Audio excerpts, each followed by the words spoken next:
Hey folks, this is WaywardEko, and today we're going to do a walkthrough of the various skills in 7 Days to Die, Alpha 19.3. So we'll walk through all the different trees. We'll go from perception, strength, fortitude, agility, across to intelligence. And I'll walk through each of them and give you a tier rating, kind of where I think that they rank in things, and some details around, are they useful for a specific build? Are they just universally awesome and skills that you should always pick up when you're doing a run? And then I'm going to try to wrap things up and do a top 10 of each time I do a run, what are the typical skills that I always take that just seem like if I don't have them, this run is just not going to be viable. And with that, let's dive right on in. If you enjoy the content here, please consider subscribing and giving a like to the video. I'm looking forward to Alpha 20 and going to keep cranking these videos out. Let's transfer over and start on with perception. All right, so let's start with perception first. So just in general, this is your skill that's going to dictate how well you are at long-range rifles, how you do with tracking animals, and then just some things around looting and mechanics there. So let's pop open the skills tree here. Deadeye is going to be your pinnacle skill that governs how rifles work. Straight off the bat, for all the pinnacle skills for each of the items, these are going to be A tier items if you're going to go with this type of a build route. Deadeye is going to give you 20 to 50% damage as you scale it up from 1 to 5. 20 to 60% faster aim. It's going to give you faster reload. You're going to use less ammo while aiming down the sights. So overall, it's just a fantastic skill across the board if assault rifles and hunting rifles are going to be your thing. So next on the list, we've got Demolitions Expert. So this is all things that go boom. If you take a look at it here, you're going to get essentially more damage. Again, this is also going to govern grenade launchers once you get to those towards endgame, and or rocket launchers rather. So the rocket launchers and whatnot don't have quite as much viability in terms of like your primary weapon that you're going to focus on. Still very helpful, so I'm going to put this at a B. Next on our list, we've got Javelin Master. In general, javelins as a weapon are fantastic. Again, early game. As you progress through the game, I don't feel that they really scale to be applicable. I've never been in a later Horde night and said, you know, I need to pull my javelin out and throw a spear at guys. So I'm going to give this a B tier, mostly for early game.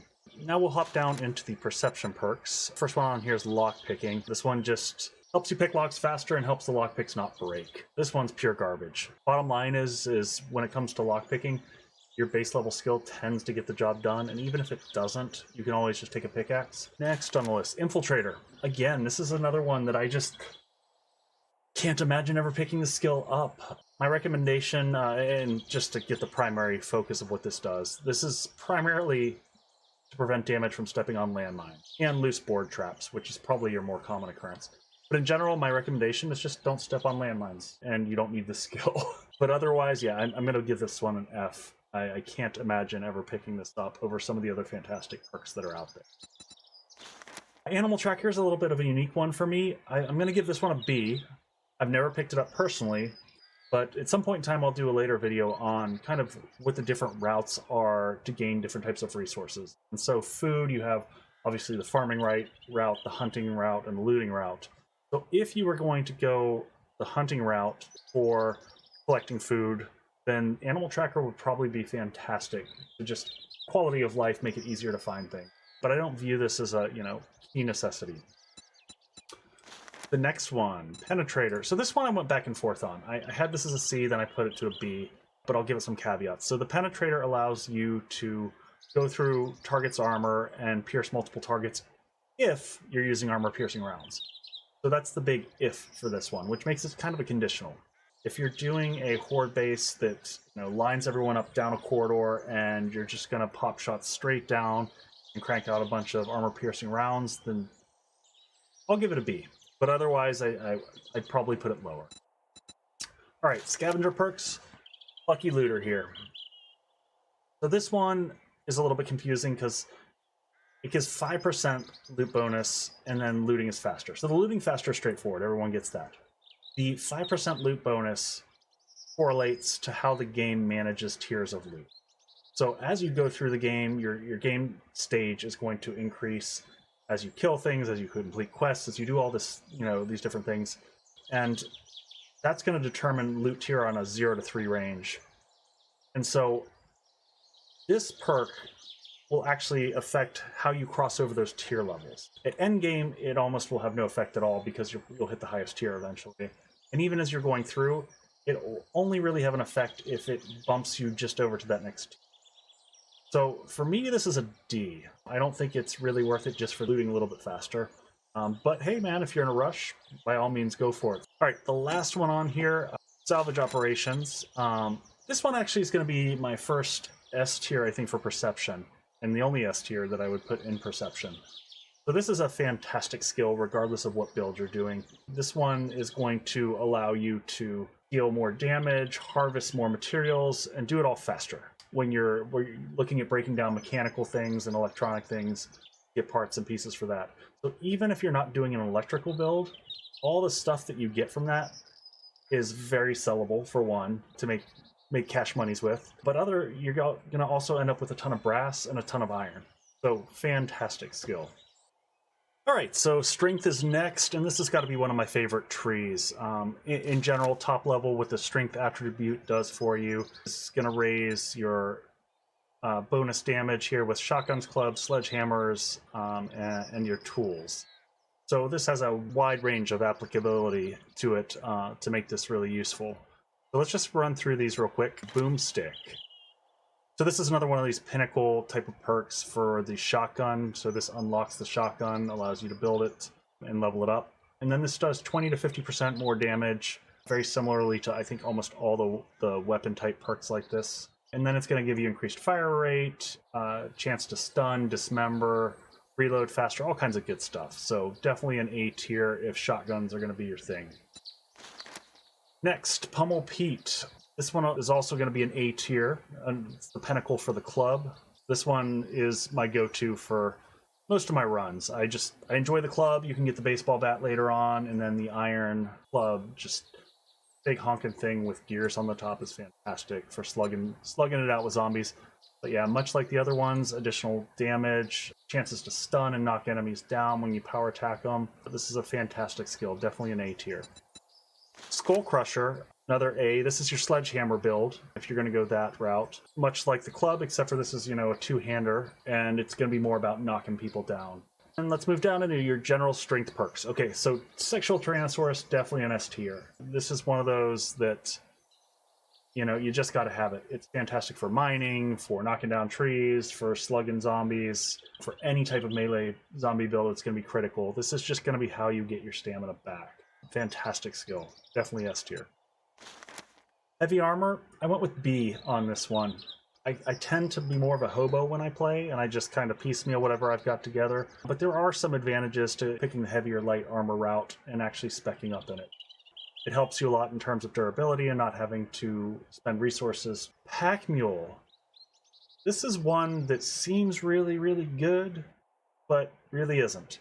So I put this one at a D, and what Pack Mule essentially does is allows you to just carry more stuff. But the bottom line is, you will get the mods that will increase your capacity to the point where this is completely irrelevant. So I just don't like to spend the points. I like to make sure that everything that I'm doing from a point perspective is efficient and helping me to make my runs go a little bit faster. The next one on here, Master Chef. I'm going to give it a B. This one is fantastic, and especially the first perk for early game, to be able to unlock some more of the foods. This is one of those tricky ones. You could kind of play through the game and hope that you just get a lot of the foods unlocked by finding the books and the recipes about. But I've too often found myself needing to come back and pick this one up to make sure, because I don't know how many games I've lived off of just bacon and eggs. That seems to be the go-to. And then these last two. Miner 69er. This is an S tier. This is a must-have. If you're going to do any type of base building, you got to have this one. This is what increases your tool damage and governs the quality level for tools. So your pickaxes, your shovels, all that's going to affect all the damage for all those and the tool level that you can build it with. So absolutely an S tier regardless of what type of build you're doing. And then likewise, the last one, Motherload, goes hand in hand with that. Motherload does the same kind of as the perception perk that we had earlier that helps out for just harvesting more materials. So this allows you to harvest more rock, more trees, whatever you're hacking down, this is going to give you more. So when you're talking about gathering up materials for your base and whatnot, this is going to be a massive help. So definite S tier. All right, next on the list we've got Fortitude. And Fortitude is going to govern your headshot damage and dismemberment chance with fists and machine guns. So starting off at the top, Brawler. Brawler's going to be your pinnacle for fist weapons and knuckle weapons. Anything where you're going to be punching zombies in the face, this is your skill. This is going to be an A tier. This is going to increase your damage, chance to stagger, chance to knock down, and make heads explode. The next on the list here is Machine Gunner, and this is going to be another A tier. Both these two are A tier. Machine Gunner is going to be obviously your machine gun pinnacle. So this will give you more damage, increases your fire rate, reload speed, and this one actually gives you stamina back for a number of shots that you've landed. Pretty good. Next on the list, the Huntsman. So this one will pair pretty well if you've got the tracking perk that was over in Perception. This allows you to harvest more from animals. So again, if you're going to go the route of hunting down animals, I'm going to give this a B because it's conditional. You really need a couple perks to work together to have this be super useful. But overall, pretty good perk. Scales up to 100% additional resources from animals over the course of the 5 points.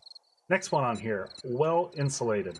Basically affects how you deal with the environment from a temperature standpoint. I'm going to give this one a D because honestly, as of Alpha 19, dealing with the environment's not that hard. Typically, just through a combination of your clothing and then the mods that go on your clothing, you can manage this pretty easily. So I don't see any need in Alpha 19 to put any points in this one. Living off the land. This was a tough one. Not quite an A tier, but I'm definitely going to give this one a B tier. I do tend to pick this up a little bit later game. This allows you to harvest extra items from planted or crops that you find out in the wild, and then it makes farm plots cheaper to produce. And then it scales up so that, by the end of it, you're harvesting 3 items from every one down. So if you're going to plant a farm, this is critical. Again, I'm going to give this a B tier. It's not universal, but it's still a fantastic perk. The next one on here, Pain Tolerance. Definite A. No questions about this one. This is basically your damage mitigation perk. This allows you to take less when you get hit and reduces your chances to get stunned. Healing Factor. This is S tier. Every build, always useful.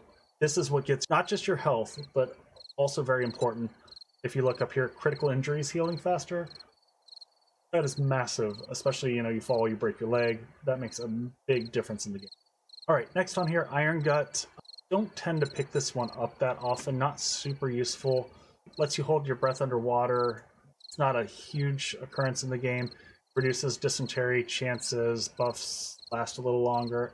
And then reduces food and water loss from physical exertion.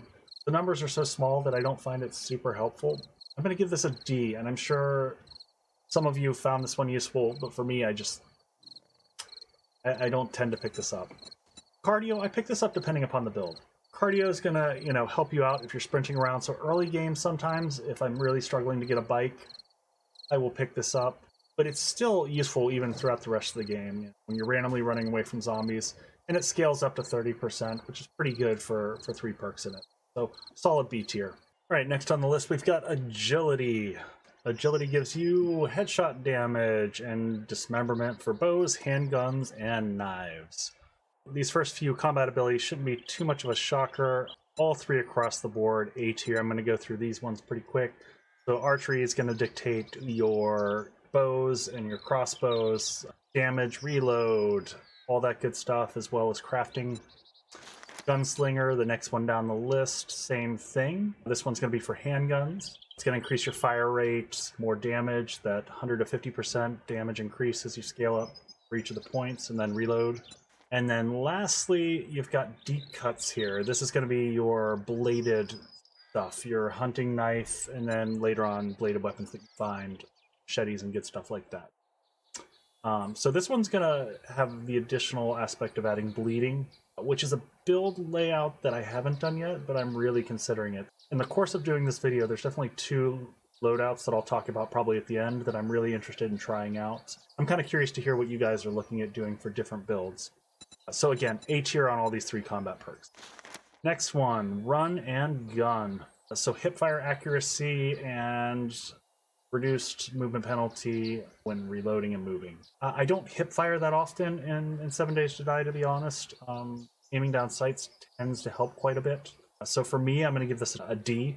I can't see really picking this one up at all. Next on Flurry of Blows, definite A. If you're doing a melee build with clubs, knives, machetes, stun batons, whatever it is, this is a fantastic perk. This lets you smack people faster. And then the top tier of it is really, really nice. Kills give you a chance to regain stamina, which is fantastic. A tier all the way.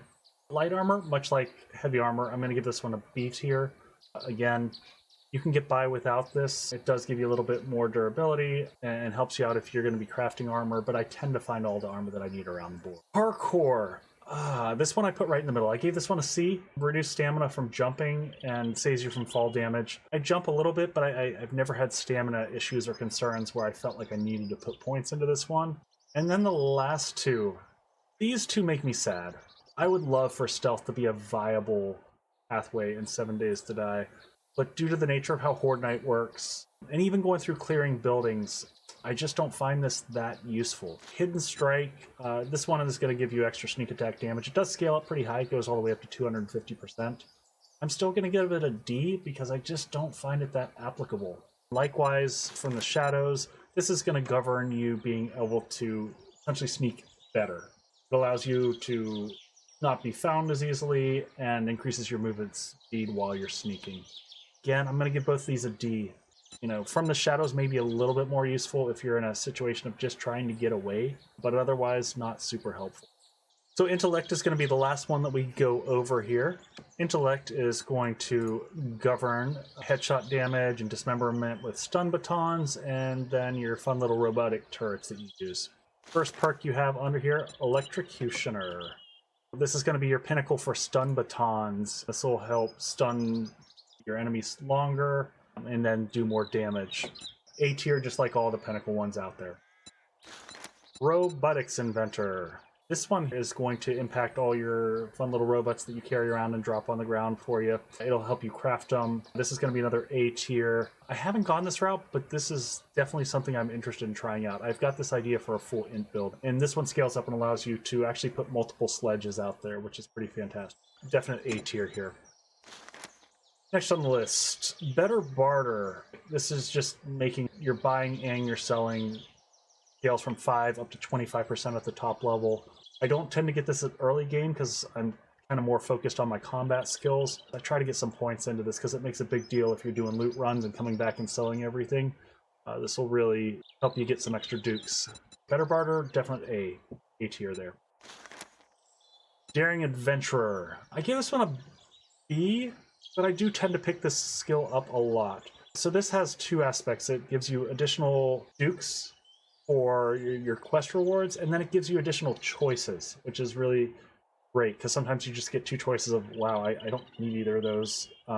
Totally worthless to have done the quest. So this makes it definitely worthwhile. I'm going to give it a B tier, because it's still, you know, pretty conditional. You could still get a full roll of garbage there for your quest rewards, but it definitely helps. Charismatic Nature. I'm going to give this one a C.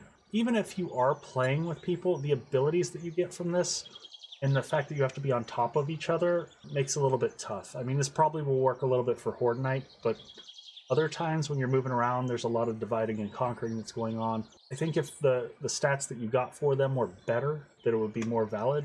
So I'll give it a C. I could see playing around with it if I was in a group, but otherwise, not so useful. Physician. This one allows you to craft all your healing type items, and that it increases the amount that you heal over time when using healing items.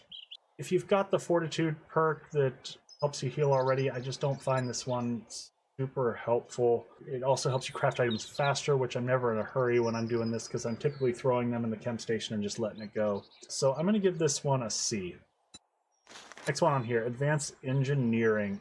S tier. This is going to be the last S tier for the day, and I spoiled Grease Monkey, but this will govern a ton of your crafting. This is what will unlock your forge, your workbench, your cement mixer, your crucible, all the things that you're going to need to build over time, and it's going to increase the speed that your forge works. Across the board, it's a fantastic skill. Definite S tier. I will probably pick this up with every build, even if I have some of the recipes already that this unlocks. Even the crafting speed is well worth it. And then the last skill we have on here is Grease Monkey. Grease Monkey is obviously it's your vehicle tree. I give this a C tier not because it's bad. If you're just really struggling to get a vehicle, then by all means go this route. But honestly, vehicles aren't that expensive if you can just save up money and buy them outright. Find a couple different traders to go to, and that's normally my early go-to just to avoid putting points in here.